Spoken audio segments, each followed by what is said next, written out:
Hello everybody and welcome to the second in our 8-part Natural Abundance, Unnatural Waste Talks programme here at Planted on Granary Square, King's Cross. As the only events and media company dedicated to promoting environmentally focused businesses through design, Planted is committed to effecting climate justice through inspirational and educational events and editorial content. We aim to make the commercial case for sustainability and environmental best practice, exploring how food production, farming, architecture, design and nature can combine to create a cleaner, greener, healthier future. This talk, generously sponsored by Camira, is titled Anthropocene Abundance. The Anthropocene Epoch is an unofficial unit of geological time used to describe the most recent period in Earth's history when human activity began to demonstrably impact planet's climate and ecosystems. Today we see this impact in real time, with tangible changes to weather systems, as witnessed with historic droughts across Europe this summer, and unprecedented levels of human-made waste threatening to choke ecosystems whilst poisoning the land and sea forever. So what is the answer? How do we harness the toxic byproducts which threaten the environments and our children's future, while creating commercially viable circular production systems? And I'm delighted to welcome a wonderful lineup of expert panellists whose combined knowledge and expertise in this space make them the perfect panellists for this talk. Firstly, to my left, Ian Byrne from Camira. Ian is a marketeer, linguist and sustainability practitioner who has worked at sustainable textile manufacturer Camira Fabrics for over 25 years. During that time, Ian has worked on high-profile environmental textile projects, pushing the boundaries in innovation, product design, and now textile circularity. To Ian's left, Helen Gordon, founder of Kite Creative, is a pioneering a regenerative way of living, helping to restore the well-being of people and planet. A creator, strategic thinker, and trendsetter, Helen is passionate about creating positive change.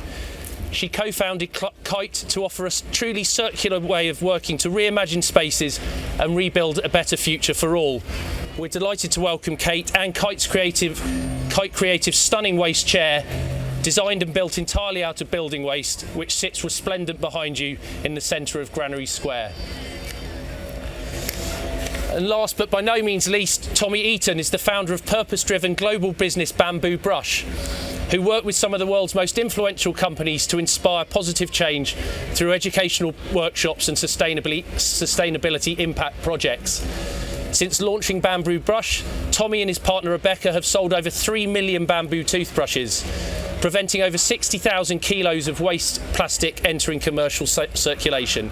And Tommie's recently published TED Talk discusses creating a circular waste-free world. Welcome all of you. Thank you so much for your time, and thank you to everyone in the audience today for joining us for this talk. So I think perhaps to start off with, guys, what I'd love to do for the audience's benefit really is just to understand how you got to where you are today. What are the driving forces, the driving factors, the things that made you immerse your lives in designing more environmentally focused products and finding ways to potentially unpick this damaging system of production and consumption that we find ourselves in.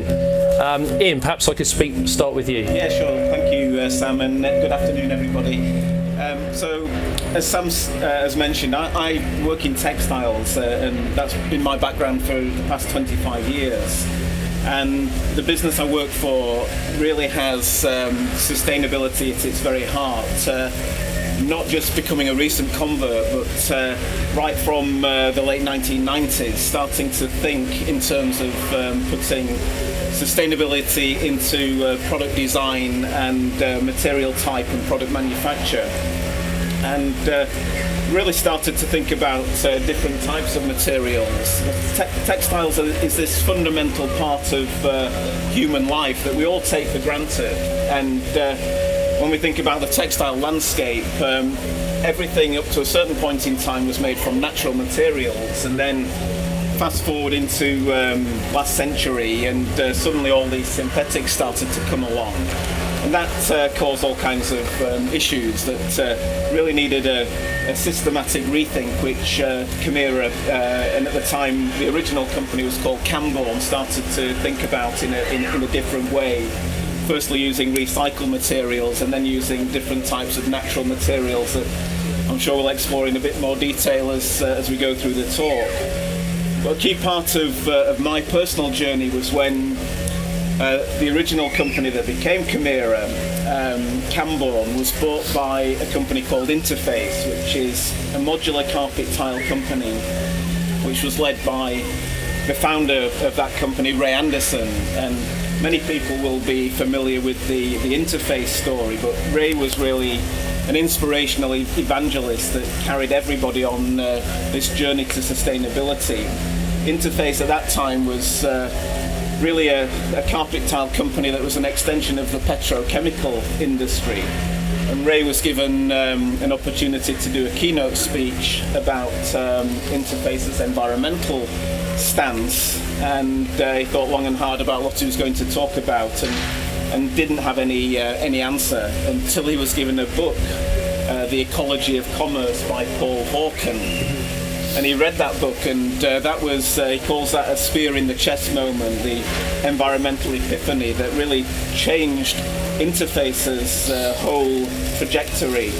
And then a few years later, Ray was advising Bill Clinton and Al Gore at the White House. And I had the pleasure of meeting him on a number of occasions, but being part of that organisation then for 10 years was something that really galvanised me personally, but also our business. And we then came out of Interface and started to really push the boundaries in terms of environmental product innovation, and most recently thinking about wool textile circularity. That I'm sure we'll come on to that in a bit more detail later. Definitely. Thanks so much, Ian. That's fascinating to hear of Ray Anderson as the individual who really galvanised your thinking around this. I mean, Helen, if I could come to you, and we will absolutely talk about that magnificent chair, that's waste chair that's sitting over there, and we can see later on in the talk. But just tell us a little bit about what were the motivating factors. What was it that for you was there a sort of pin drop moment where you realised that we had to start designing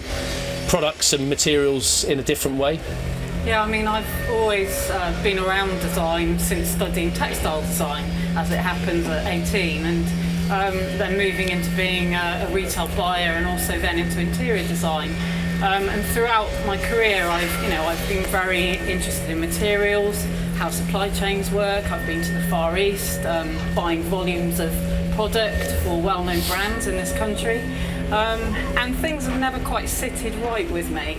And I certainly was a buyer at the end of the 90s, 2000s, where homewares, I was a buyer for homewares, was trying to sort of become fast homewares, very much like fashion.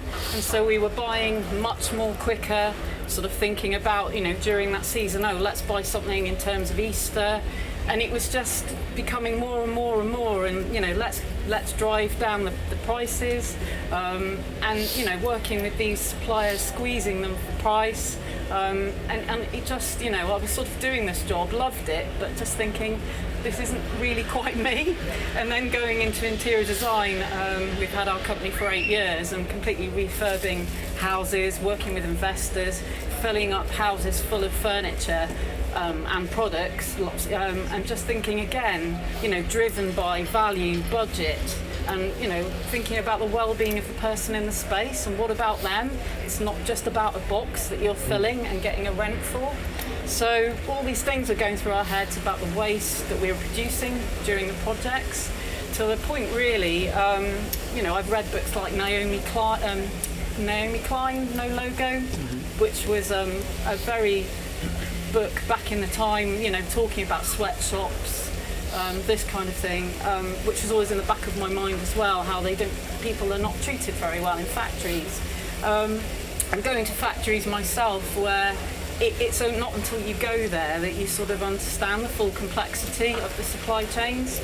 I was a garden buyer for a time where we produced sculptures that would then be turned into volume products. And sculpture is not just an everyday thing that somebody does, but these people were working around the clock, sending us designs, and just it became like a commodity product, and I think that's wrong. The craft, the legacy had gone. So, I think in the end, we sort of, this has all been going through my head, but really, again, then when COVID struck, just thought, I can't do this anymore. I can't be someone in half measures. I want to change things, and I think with my experience and knowledge, we can do that. So we've pivoted the company to just, concentrate on doing sustainable projects now. We have a regenerative framework that we work with on every project, and we're also looking at building a range now. It's what I've also found is that there's a lot of architects out there that it's about the house, but what about the inside? And it's all the products that go in it, it's the carbon, everything. And so that's what we're trying to concentrate on. And we're about to build a range of kitchens as well, using as many biomaterials that we can find, and maybe inventing things ourselves as well. Amazing. Thank you, Helen. And we'll definitely, biomaterials is absolutely something I think we're all going to want to talk about later on in this talk as well. But Tommie, you've recently done a TED Talk, which was I found absolutely fascinating, and I learned so much about your motivations and what you and Rebecca are doing together as a partnership at BambuuBrush. Can you tell us about your journey to get to where you are today? Yeah, so I guess, thank you for everyone listening, by the way, and thank you for Planted as well for having me. Our background's possibly slightly different. I always wanted to go into teaching, so I came out of uni, went into the education sector, did 2 years, and then did a typical 3-month backpack trip, which lasted about 6 years. So I was very lucky to live and work in Asia for 5 or 6 years, specifically in the travel industry. And I genuinely believe travel is the one best thing in the world. I think it's what everyone saves their money up for. It's what retirement is kind of like people's dreams are.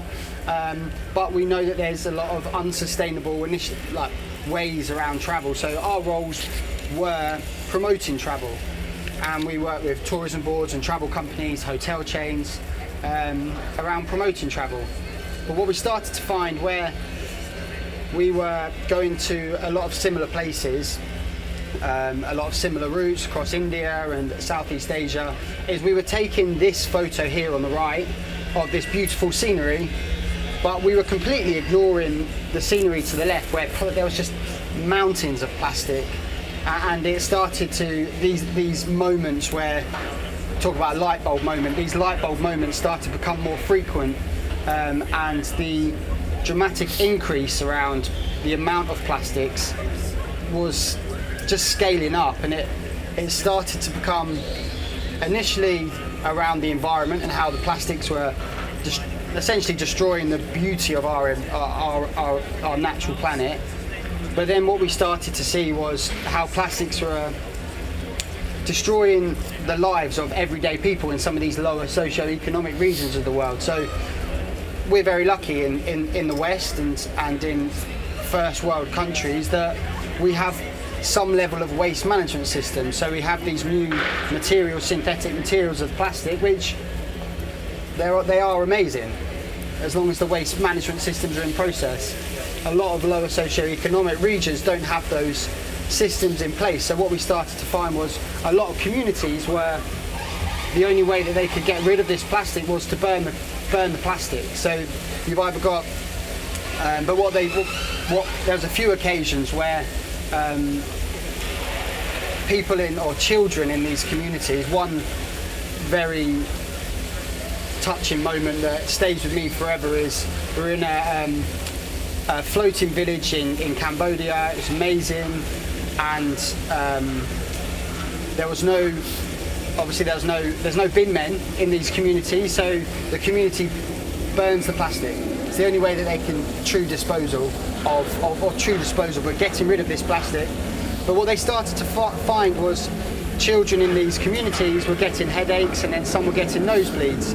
They can't naturally link that, but the elders in the village who we were talking to were saying that the only connection that they've got is that the children were getting nosebleeds because they think it's the toxicity of plastics in the air. So, I mean, these moments were just like, I get emotional thinking about it now. Like, how can we as modern day humans have these incredible materials that have pushed boundaries and boundaries and boundaries, but the output is just not there. So we started to work more sustainably within the travel industry, work with hotels and tourism boards to organise big beach cleanups, work with hotel chains to make sure they've reduced their single-use plastics in hotel rooms, make sure they had like refillable drink stations within the reception, so people aren't buying plastic bottled water. I actively hold my hands up and say I'm not an expert in environmentalism or environmental science, but I genuinely believe in people and tangible actions. So I think that's kind of where everything started, and then from that we started our business at BambuuBrush, and that was all around inspiring people to make one simple change. A bamboo toothbrush. It's one of the first things you do in the morning, one of the last things you do at night is brush your teeth. Doesn't need to be plastic. Alongside that, we run, going back to kind of my educational background, we run educational workshops in schools. I think the education aspect of sustainability is lacking. There's not this fundamental knowledge around people. My TED talk was mainly around how I kind of disagree with net zero, with a caveat in the fact that if you walked across here and asked 100 people about if they've heard of net zero, the majority would say they probably have heard of the term net zero. If you asked them to define the term net zero, the majority of them probably wouldn't be able to define net zero. So that level of education needs to be implemented. So we run educational workshops in schools, we run big community cleanups, engagement projects, and then our products part fund impact projects that we have. We have a project in Ghana partnered with one of our incredible charities, Humanitas charity, which is again education and action around plastic waste. I feel like I've gone around the houses there, but hopefully that gives you a picture of what we do. Thanks, Tommie. That's absolutely brilliant. And I would just say for everyone in the audience, we will be going around afterwards and just checking everyone's version of net zero. So just have that ready. Just what is our path to net zero? Don't worry. I think that's really got me thinking on that front as well. But thanks, Tommie. Thanks all of you for giving us that background for how you got here. I mean, Ian, as someone who's worked in this world, producing products, producing fabric material, which was gone on anything from, I guess, the tube network to the clothes that we wear today. But I mean, can you give us an idea of what's the scale of the problem? What is, in terms of do you have some tangible numbers that we can get our heads around? Like how big is the waste problem here? The textile industry has a reputation as being a polluter, and I think it's the Ellen MacArthur Foundation that says textiles is the fourth most polluting, fashion and textiles the fourth most polluting industry after housing and construction, transport and food. And the major issues are water use and energy requirements for converting these different types of raw materials into the finished fibres and the finished raw materials that we then have to work with to weave.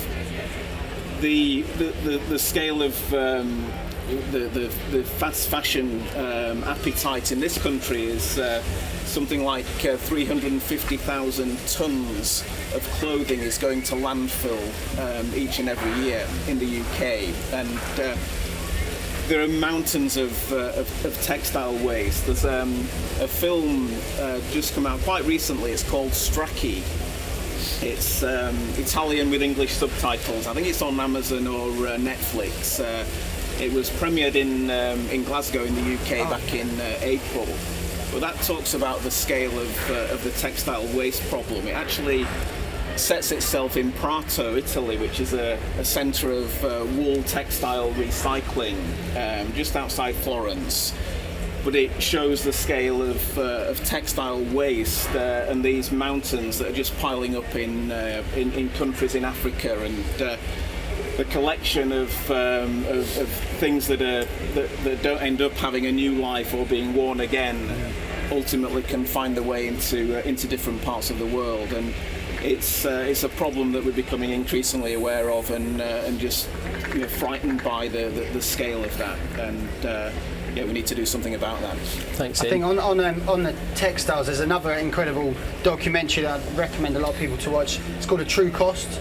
I don't know if you've seen it. It's by an amazing It's produced and directed by an amazing environmentalist called Safia Mini, but exactly that. It talks around one, the humanitarian aspect, but also the environmental cost, specifically in the textile industry, and it's vast. It's crazy. You look at transport and then comparison to textiles, and the transport industry gets such a bad rap, obviously naturally, but still the textiles is there, and it's kind of like the secondary and tertiary impacts of the industry as well, isn't it? It is, and we're consuming and buying far too much. It's something like the average lifespan of a piece of clothing is just over 3 years, and we buy a lot more new than we buy second hand, and fortunately things are starting to change with these new types of models that are coming in. I think it was Boris Johnson's wife at the funeral was wearing rented clothing, so things are starting to change, and was it Love Island that got all their clothes through eBay? So there's some changing business models, but not changing quickly enough. But it's also the dyes, isn't it, that are used as well? I mean, I've seen pictures of, in where there's an industry of textiles, the whole river turns the colour of the dye that they've just used. It's there's some horror stories about different practices in different parts of the world. Fortunately here in the UK and Europe, we're governed by a lot stricter legislation and good practice, but not so everywhere. And something that also is the flammability requirements, particularly, are very strict here for furnishings in homewares, aren't they? And that's another problem again. It is, absolutely, Helen. We don't have to worry about flame retardants in our clothes, although sometimes you'll see a label where it says keep away from fire. But domestic interiors, or more so commercial interiors and public transport. So what you said, Sam, we do all the fabrics that are on London Underground. We've done the new Elizabeth line, London buses. So if you've come here on public transport, you'll have sat on a Camira fabric, and there are very stringent flame retardancy regulations to meet the requirements of smoke toxicity, spread of flame, really complicated stuff, and you've got to actually apply chemistry to achieve that. There are other parts of the commercial world where the regulations aren't quite as strict as here in London on public transport, and you can achieve that with inherent flame retardancy through different natural textile materials that do the job and do it really well. But flame retardants and chemicals is how can we get around that problem? I mean, it's this it's a blend of safety and chemistry, and different countries look at this very, very differently. So in North America, for example, the whole thing, which is driven by California, is anti-chemicals. So North America will accept chemicals are a big no-no, but the flame retardant requirements are less. So it's how to juggle those two often conflicting demands. That's a real tough one. So I mean, it's a fascinating conversation, getting that balance, because on the one hand we want safety, we want things that are not going to set fire to our homes, set fire to the vehicles that we travel in, to the seats that we sit on, but on the other hand we want natural materials which don't damage the environment, don't damage and have toxic products in them, with the untold effects that could have on our health as well. What I'd like to do, if I may, because I am really interested, and I think it's something that we're all thinking much more about now, about the speed of our lives and this sort of seemingly endlessly increasing demand for things faster and faster. It feels like we're living in an ever more accelerating world, for whatever reason that be, and all of you have touched on this idea that this demand, this constant, endless consumption, is really the byproduct is damaging to the environment and also to communities. So maybe go to you, Tommie, if I may, with that one. Actually, just again, could you give an idea what is that link between the literally the product that we buy, take off the shelf, that we choose, and we say I want that, I want that now, and you take it and you pay for it, and then you maybe use it once or twice, which we in the Western world it's become habitual, hasn't it? It's almost cultural. No, it has, and I think there's a few points to that. In one of the points, a lot of people think, because I'm in plastics and I talk around plastics, that everyone thinks we're plastic haters, and I think this is quite this one for plastics. This needs to be said. Plastics are an incredible material, but it's our societal relationship and consumption of plastics which is the problem, and that's the change that needs to happen. Plastics have pushed us forward in the medical industry, and they're so amazing in so many industries, but it's that consumption. But one thing that we need to highlight is the impact of, yes, the planet, definitely, but we need to understand that we are connected to the planet, and although you see plastics polluting our beaches and polluting our forestries and our environment, we're also absorbing, breathing, drinking, eating these plastics as well, and it's kind of having that awareness of the fact that we're absorbing plastics, and they have a detrimental effect on our health. I've just reading a book at the moment called Countdown by a fertility doctor in America called Dr. Shana Swan, and it's all around how this is going way off subject, but you'll get my point. Over the last 40 years, male sperm count has reduced by 50%, and a big aspect of that is phthalates, which is plastics essentially, in our plastic consumption. So we need to understand that, yes, like, the environment is being destroyed, but we're connected to that environment through plastics, and I think as soon as we start to understand that we are connected to the earth, to nature, we are part of that system, and we're making the earth unhealthy, we're making ourselves unhealthy, and we kind of zoom out a bit in the fact of, we live day to day, yes, but if we zoom out a bit and think of a long-term process, this is going to negatively impact our health. So yeah, I think I touched on a few points there, but that consumption aspect is really the main problem around plastics. Plastics obviously are synthetic, but they've pushed us forward so many places in many industries, which are amazing, and other synthetic materials. But we just need to have that. One, is there a circular, or is there an end use to the material? And two, just understand that consumption and understand our own consumption as an individual, and what we purchase and what we buy. And a lot of the time, purchasing things that are higher quality, and it's really hard to say because everyone's financial situations are different, but a lot of the time, if we're able to invest in something, can actually take care of it, it does, over time, it saves you money. It does in a bit. It's just that level of education and kind of awareness on everything to understand that we don't have innately in the Western world, I don't think. Buy cheap, buy twice, they say, don't they? Exactly.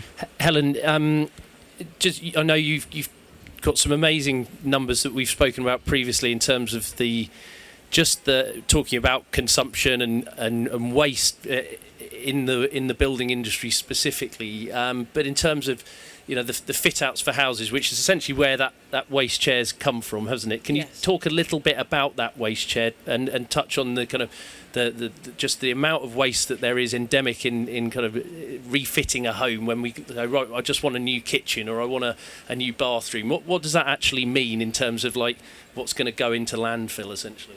Well, say a Victorian house that you're completely refurbing, it's like we were using about 8 skips per project. It'd be like 2 to 3 tons of sort of waste. So about 25 tons of waste for a refurb of an average Victorian house. Yeah, absolutely. It's horrifying, and that's when you start looking and seeing.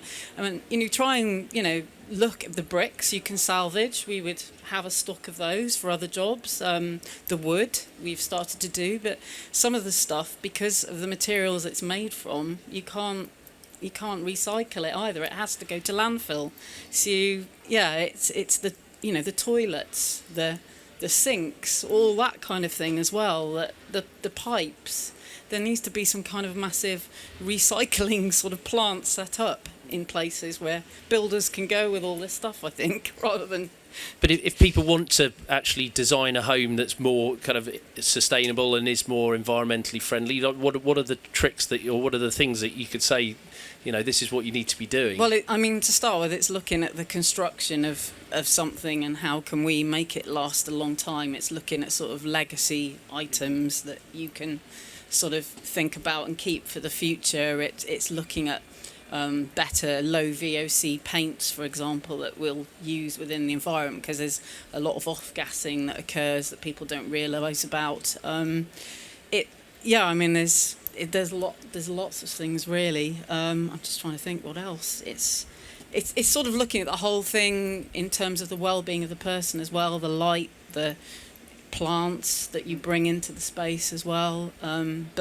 Just trying to not just buy a product that's going to break after a few years. It's really hard because your branding, your marketing's out there going, when you think about, there was a fad for pineapples a couple of years ago, and there was all this pineapple stuff that people were buying. And is anyone still buying that now? How that's the bigger thing, isn't it? How can we get around these fads, these trends? But I think we're all agreed that moving away from toxic products, moving away from plastic-based products is got to be a good thing. We're sort of starting to understand the reasons why people naturally gravitate towards cheaper plastic products. But Ian, I know you've spent a lot of your career experimenting, I guess, but learning more about what the materials are that are out there that can be integrated into our fabrics and materials. I know you worked particularly on the Sting fabric. Perhaps you'd like to talk a little bit about that, but some of the work that Camira has done in this space. Yeah, sure, Sam. Thank you. Nature always does it better, and as a textile firm, we love natural materials. We do use a lot of synthetics. We use a lot of recycled polyester, selling about 2 million meters of recycled polyester from plastic bottles, including ocean waste. But if we can we want to push natural materials, and sometimes they may cost a little bit more, but they last a lot longer and they look better for far longer. So wool is a fantastic raw material in its own right, and 100% wool fabrics are superb. But then the other one that you've referred to, Sam, is a project that we did that was government funded here in the UK through DEFRA. Back in the mid-2000s it began, and it was led by De Montfort University. We had a good connection with De Montfort in Leicester, and we were alerted to the fact that there was this project in the offing where it was to look at developing a commercial outlet for nettles, and using nettles as a textile fibre. And there's nothing new about nettle fibre. It's one of these plant-based stem fibres. They're called bast fibres inside the stem of different types of plants. And it's been around for thousands of years, but the whole learning and competence has been lost with this advent again of synthetics and polyester. The whole natural fibre expertise has just been lost.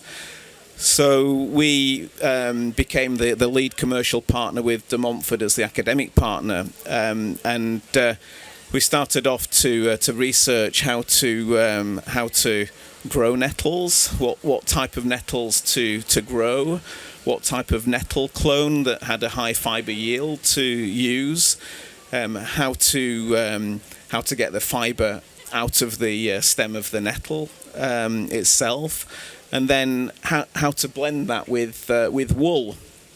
And use wool as the kind of carrier material for this natural plant-based fibre. And there's some amazing learnings. Fortunately we've got our own spinning plant, so we could do all kinds of experiments of different ratios of wool to nettle, and put this woody fibrous material through carding machines that if we didn't own them, then nobody else would have been prepared to do this.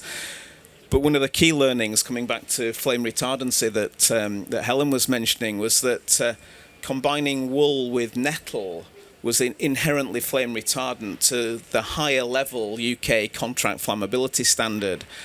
And that was an amazing thing, to be able to achieve this without any added chemistry. And it gets a very, very solid pass. So you get this technical performance, but you get this whole natural story, and no toxicity. It's wool. It absorbs these air contaminants, so that's doing a job. And the whole thing, the whole nettle project was showing the biodiversity of growing nettles. We worked with a farm in Leicestershire to plant a field of nettle crops, and that creates its own diverse ecosystem. And then the fibre gets extracted, the entire plant gets used, so there's no waste. The woody shive goes off for animal bedding and other products as well.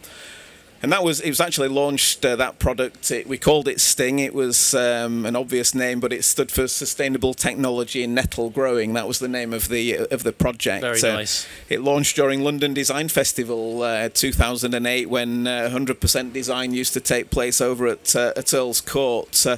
But the really interesting thing about that was that then formed a learning experience to use other plant-based materials. And we quickly went on from using nettles to working with hemp on the neighbouring farm in Leicestershire.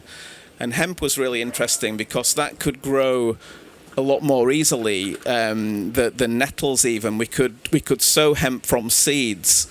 The nettles had to be grown from individual nettle cutting plants, whereas sowing a huge acreage or hectares of hemp was very, very easy. It was a cheaper product. We could combine that in a higher ratio of hemp to wool. So we launched fabrics made from wool and hemp. And then beyond that, we went on to working with flax, which is a really popular fibre type, again blended with wool, all inherently flame retardant. And even another interesting one along the way was looking at jute from recycled coffee sacks. So our appetite for coffee and the amount of coffee that's coming in these Hessian coffee sacks.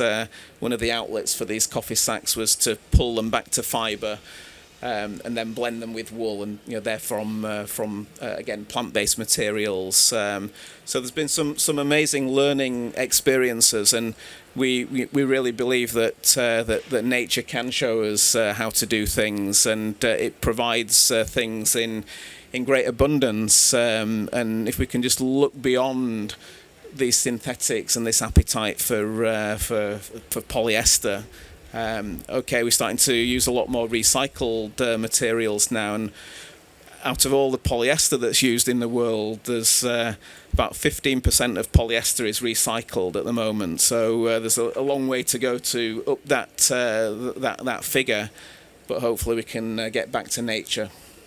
Thanks, Ian. I mean, Helen, let's talk a bit more about hemp if we could, because it's a fascinating material in many ways, isn't it? And it's something we had a lady called Samantha Bunyan from Sea Sense, who was on our talks panel at our last Planted Country event at Stourhead back in April.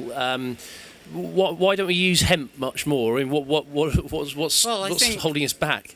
There's so many laws against it, isn't there, in this country? I mean, it was, as we say, one of the big stable products, wasn't it? It grows so well in the UK. And, yeah, I mean, people think that it's a marijuana plant in a field. I've heard of stories where a hemp grower, they just got rid of a whole field because, they thought it was a drug, and it wasn't. It's different. I mean, it's an amazing fabric. It's amazing material, and we're certainly looking at it at the moment to innovate with as well, and other biomaterials as well. Flax is another one. There just needs to be more of this. Something else like, for example, white paint is not naturally. I mean, the colour white isn't natural. and it's reproduced by synthetic means. And they're looking at the moment at, for example, a beetle. There's a special type of beetle that can, by the sort of reflections on its wings, it can reproduce this colour. And there's things going on with that at the moment, because within kitchens, a lot of the laminate that you'll see a white kitchen, but it's made of laminate, which is plastic. You can't recycle it.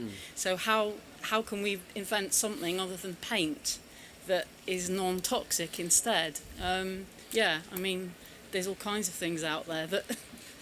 I think people are starting to more and more understand that sort of corporate perfection in colours is unnatural, isn't it? It is inherently kind of fake and almost always sort of created by a plastic-based oil-based lead into it. But we're at Planted certainly looking at using more and more recycled materials. So you'll see all the A-frame boards that are around us here. All our Planted signage is created out of waste plastic that's been recycled and reused, and you get that kind of speckled effect, which I think you're seeing more and more of now, which is becoming more acceptable.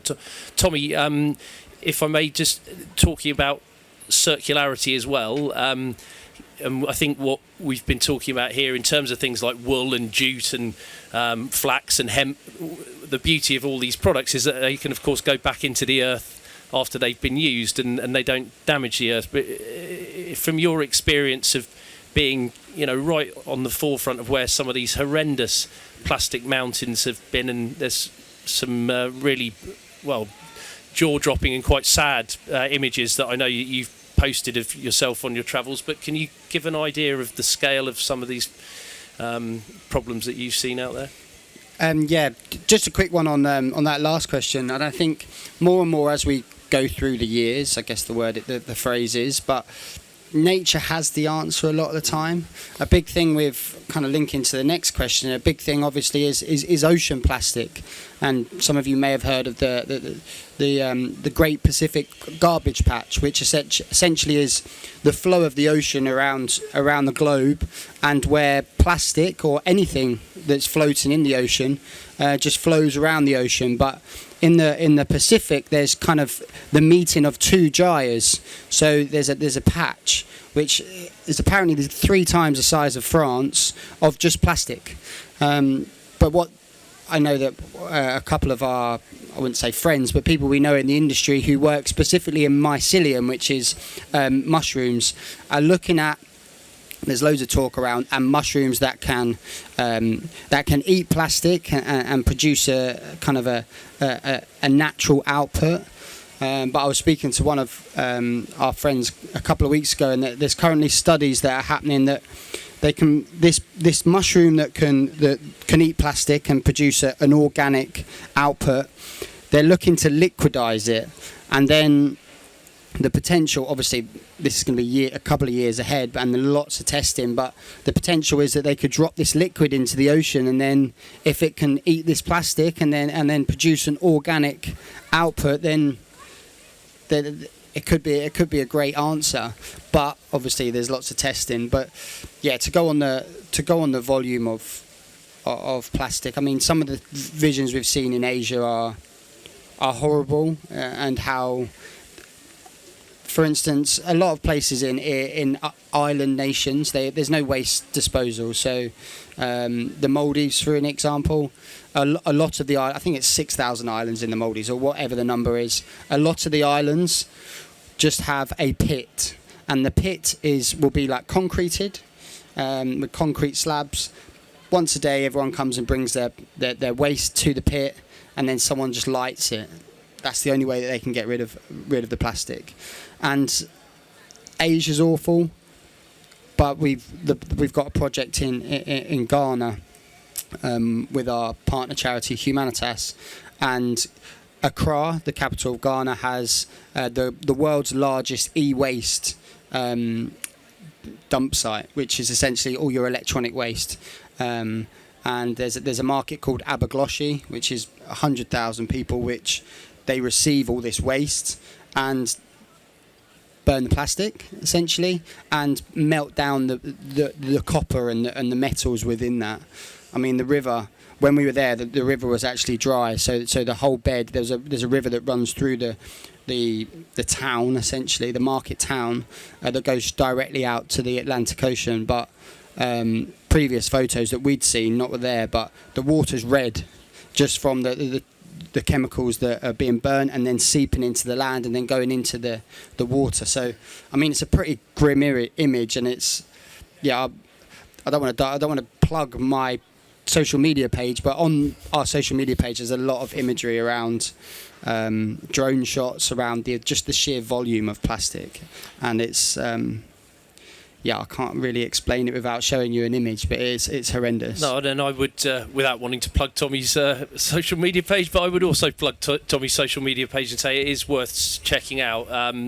Your handle, Tommie, just for people who are on Instagram. Well, it's not very sustainable. Tommie.travels. There you are. It's been there for about 10 years. So, but yeah, there is a lot of drone shots around the sheer volume that you can kind of see. Just plastic. It's the colours are unnatural, just from the imagery. But I think what's sort of really critical point to make here as well is that this waste is almost, the vast majority of it is coming from places like Britain, isn't it? It's coming from Western consumer-based societies who have somehow at some point forgotten that we need to take care of the stuff that we are, the byproducts of what we are producing and what we're consuming. Is that fair? And one of the reasons we set up our business was so the whole kind of framework of our business is sustainable products, and then part of the funds will go to set up. We always wanted to set up recycling facilities in some of the countries that we were very lucky to experience across Asia. And when we first launched in 2019, everything was great, and we went out to Indonesia to look at the first kind of stage of looking into how do we set up a recycling facility. Within about 2 days, we'd lived across Indonesia, and we had a lot of contacts and networks, and when we got there we met up with a couple of local people within the waste management industry, and they, to be honest, they just said don't. It's a very corrupt world, the waste. There's a lot of money in the waste industry, and there's a lot of money in Western. Essentially what happens in the West, in the UK, is once we hit our quota of waste for the year, we will then ship that out to lower socio-economic regions and countries of the world to deal with that waste. But what happens is percentages of that get lost, for one, but once that waste does get to that country, these countries don't have the systems in place to deal with that waste of their own, let alone getting X amount of tons from Europe. So when there's corruption and money involved, these container ships and containers of waste just miraculously get lost. But then you wonder why there's just volumes of plastic and waste ending up in the environment, and just put two and two together, and it's quite an obvious picture. So I mean, it's a very evocative point to me, and important one to make. I think there's this idea that by us outsourcing our waste and just saying, well, we'll send it over there, we'll throw. I remember George Monbiot, something stuck in my mind when he said, "What does throwing it away actually mean? Where is away? Where is away? You throw something into the bin.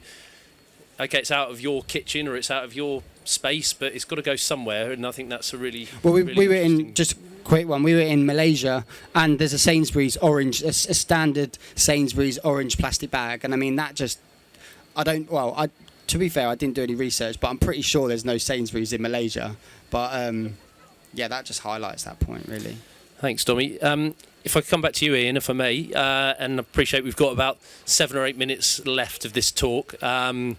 Like lots of planted talks, I think it could go on for longer, and I'm fascinated to hear all your expert opinions. But I'd love to end, if I may, on an optimistic note. So we've recognised there's a major problem. We've recognised we are, all of us here, largely responsible for it, or partly responsible for it, and I think it's very important that as a country, as a nation of people, we recognise what we are doing. But having said that, whilst we're also the creators of lots of problems, we're also the creators of lots of excellent innovation and product design, and as I've mentioned, Camira, you're at the forefront of that. So if I may just go round to each of you, if I could, and start with you, Ian, just a message of hope. What are the good materials out there? We've touched on them already, lots of them, but what are the reasons to be hopeful? Yeah, lots of reasons to be hopeful. I think there's this awareness that came along in the past 2-3 years, and some of it was fueled by David Attenborough and Blue Planet and that amazing program that he curated and narrated. Greta and that awareness, and I'm sure she knows the definition of net zero better than any of us. But that's really focused people's minds on the problem. And then I think people are looking for different solutions, and design is one of those solutions to this. It all starts with design and material choices, and we're all consumers at the end of the day. We've all got choices. We can exercise those choices in different ways, and there's that sense that things are starting to change. We've got these new materials that we're able to work with. Tommie mentioned mycelium, the growing mushrooms, and there's pineapple-based fibres, there's banana-based fibres, different natural materials. We've not seen yet what we can do with other recycled materials, and we're really hopeful. We're seeing age-old technologies and ways of doing things coming back, and a quick example of that is wool recycling, where Camira is in West Yorkshire.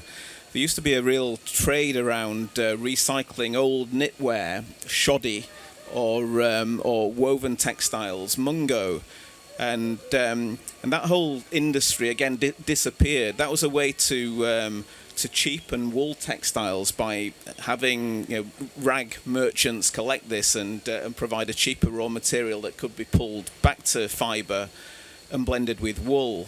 That whole industry disappeared. But we at Camira came across a guy who reinvented it, and the other inspiration that I'll just quickly mention, I mentioned Ray Anderson. There's another one who you may not have heard of, Dr. John Parkinson yet, but I'm sure you will do.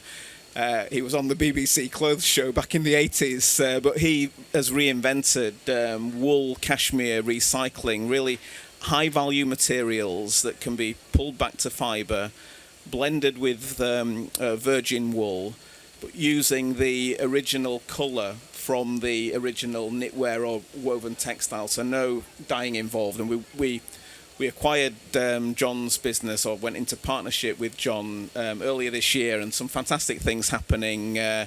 Working with the Salvation Army. The Salvation Army is taking 250,000 items back a year.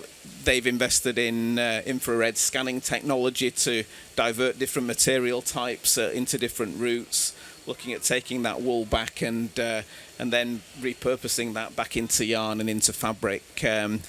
And some amazing other stories, looking at Savile Row tailors to take back waste. Some retail projects. There's one, people are looking for ideas for Christmas presents, if we can dare mention that. Turtle Doves is a wool cashmere brand that creates waste, but that waste is then pulled back to fibre through this new wool recycling line, and then converted into socks through a sock manufacturer in Bradford, and then it's retailed on Turtle Dove's website back out to the consumer market. So some really interesting things happening, and that whole awareness of what's possible, and this increasing appetite for circularity. It's great. Thanks so much, Ian. Helen, reasons to be optimistic?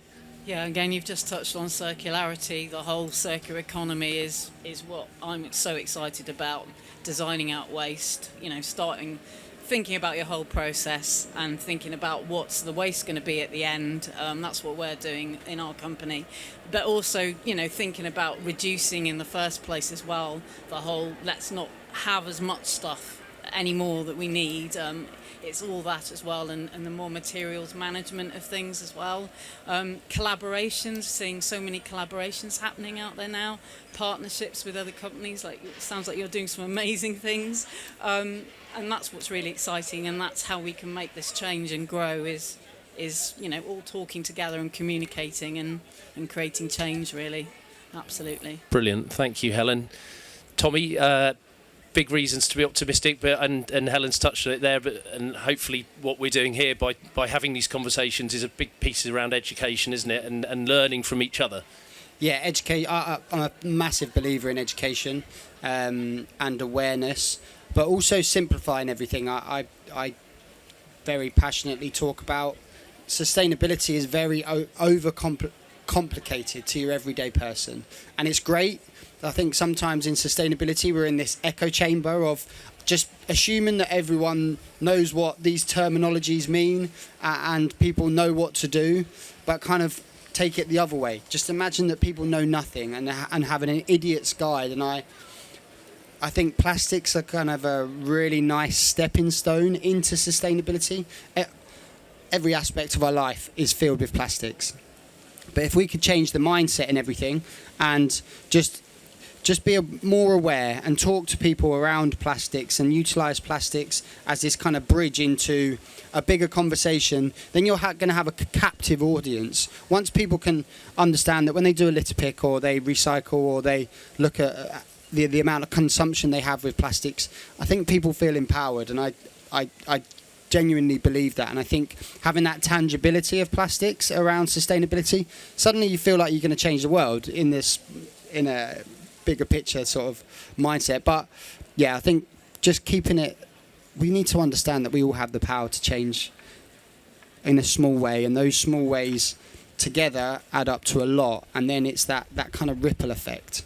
You've had that ripple effect within your little ecosystem, whether it's your family, your friendship groups, your role at work, and understanding that you do have an influence to educate others. Yeah, hopefully that was a good little piece. That's great. Thank you, Tommie. Thanks, Tommie Eaton from BambuuBrush, to Helen Gordon from Kite Creative, and for Ian Byrne from Camira, who have so generously sponsored this talk. I hope you've enjoyed it as much as I have, to hear everything from plastic eating mushrooms to drones flying over rivers, red rivers. But I mean, the serious point being here that there's so much work being done, there's so much amazing innovation in this space, there's so many reasons to be concerned, obviously, but also reasons to be optimistic as well. And I'm looking forward to speaking in the next 20 minutes to Jonathan Porritt, an environmentalist and veteran environmentalist whose latest book, Hope in Hell, explores some of those topics further. But just for me, that just leaves it for me to thank all of our panellists once again for this talk, while also thanking Camira for sponsoring us, and Planted's chosen media company, media partner for this event, Enki, as well. Thanks to King's Cross for hosting us, our AV production team, Pytch, who we got there in the end with the sounds. Hopefully you can hear us loud and clear. But Solcell, who they partner with, have made this event the first ever off-grid design event, which we're really excited about. And we're here as Planted to change the way that events are run from a waste perspective as well. That's absolutely part of our ethos. We believe that events can be run with a far lighter touch footprint on the planet. Thanks to Voylok for providing me and Oliver Heath with these crazy woolen boots, which I absolutely love. They're available along with some of our other Planted community brands if you head over to Wolf and Badger down on Coal Drops Yard. If you do like the look of these boots, I'm sure some of you in the audience will wear them better than I do. But you can find out more about our events and join Planted's growing community by visiting www.planted-community.co.uk. Thanks to me, thanks to everyone here for watching. My name's Sam Peters, and this has been Anthropocene Abundance. Thank you very much.